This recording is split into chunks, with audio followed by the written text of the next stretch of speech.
Difearchothromóidí consultative. Right, seo sample ceisna an leabhar a buineann leis an Difearchothromóidí don céad ord. Okay, in a certain state in America, the population of pheasants is 25,000. The gun club release 3,000 pheasant chicks into the wild every spring. So that means tuis go bhfuil siad ag cur 3,000 pheasant sa rud. Tá siad ag cur so big plus 3,000. Aber go raibh siad ag buint or killing or culling or shooting be minus, but tá siad ag cur each and isteach gach bliain. The chances of the pheasant surviving through the shooting season into the next year is 0.15. Okay, so that's the probability go bhfuil siad come Moroccan. So let's say if there was 100 there in 1 year, the following year there'd be 15. So it's like 15% of the previous year will be left. So if P of n, the pheasant population in the state after n years, write down a difference equation which describes the situation. So Sean Dacher. So P of n is equal to. So the previous year is going to be P of n due to hain. And how many, basically, what percentage or what probability go warranted? It's 0.1 cúig. Okay, so let's say that's last year. P of n due to hain is last year. Okay, so only 15% or 0.15 of last year's will survive into this year. Okay, but as well as that, they add 3,000 pheasant isteach rud. So that's your formula. Now, piece of Ella Olas and Shaw is that at the start you've 25,000. So that means that at P and odd at the start you have 25,000. So sna ceisna seo fad you always need rud éigean loch ag an tús. Okay, so P and odd ag an olas an tús sin cead atá got. Right, sin ceiste hain denta. Ceiste dó, given that P and odd is called a fecha mira, 5 P of n. So this is the whole premise of it. Alright, so scríb me the sin sheets are reached. P of n is called a 0.1 cúig of P of n due to hain móda 3 fila. Okay, tá muid ag ober as P and odd. So davri sin, that needs to be P and odd. So to get that to nod, I need n to start out at a hain. If n is called a hain, that gives me P cur hain and not n, a hain. It's called a nod.1 a cúig. Okay, P of n lú a hain, n is called a hain, so hain lú a hain is nod. P of a nod plus 3 fila. Okay, then we go in column a do, and that'll give me P a do is column nod.1 a cúig. So cur do isteach an not an sin, that gives me do lú a hain, which is P a hain plus 3 mila. Ach, tá P a hain is column le seo ar fad.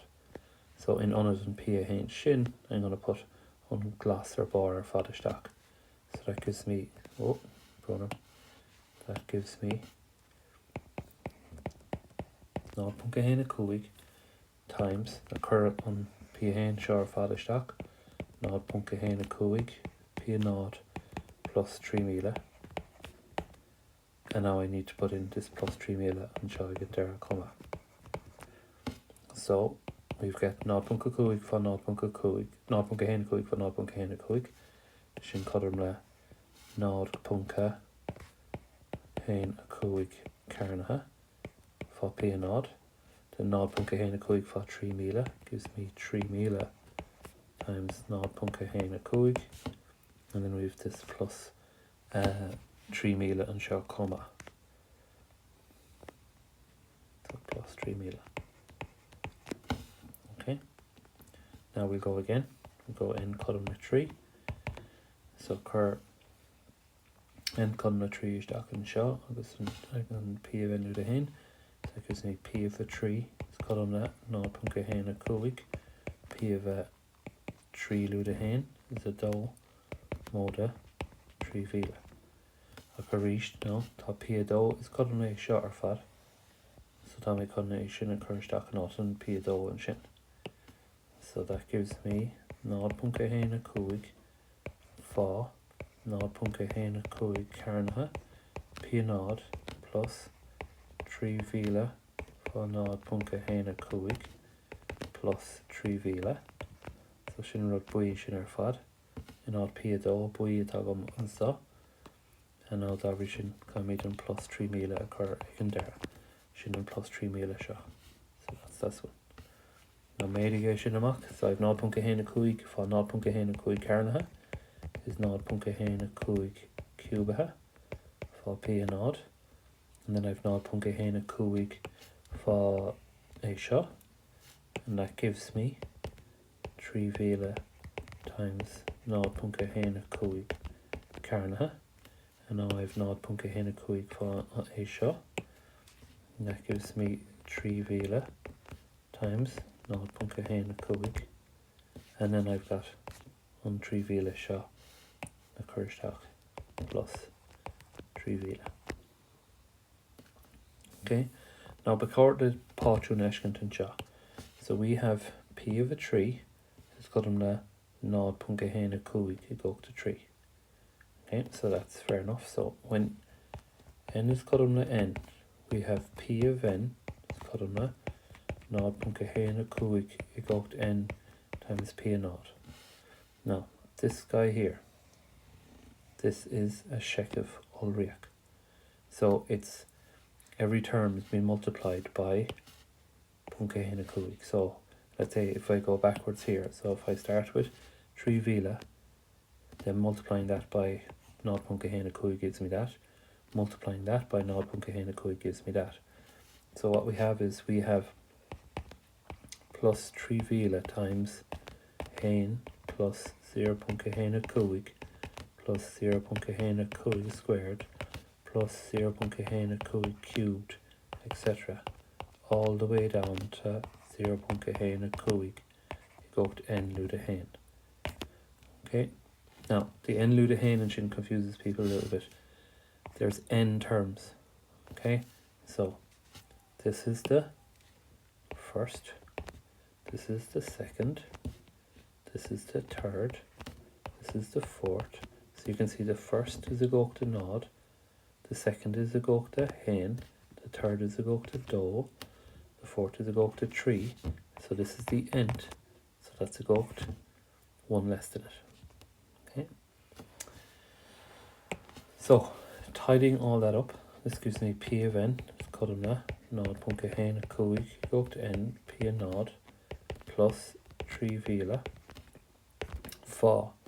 So as I said, this is a shekev ulriacha an seo ar fad, where an k terma is codm na hain, an có ulrahor, what every term is multiplied, is codm na 0.15, and there are n terms there. And on formula, the cóirí sin ar fad for my sús an seo é. So S of n is codm na a times hain minus r i gog to n, then hain minus r. So S of n stands for the sim the n terms. Okay, so that gives me a is codm na hain fá hain minus 0.15 go to n plus cian hain minus 0.15. Okay, so this hain here is ní fiú facade hain fá or is just a hain or just itself. So P of n is codm na 0.15 go to n P a nod móda 3 vila os cian hain minus 0.15 go to n os cian hain minus 0.15 is 0.8. So is féidir that tan sin really grind 3 sin ar fad. So is féidir an dárad seo a rind ar a céile an sin.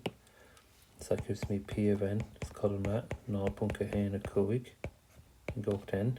P an odd vi sin gynnig an tús, that's 25 míle plus 3 vila rind ar 0.8 sin 60 míle os gynnig 60. I'll leave it mar cut on in sin.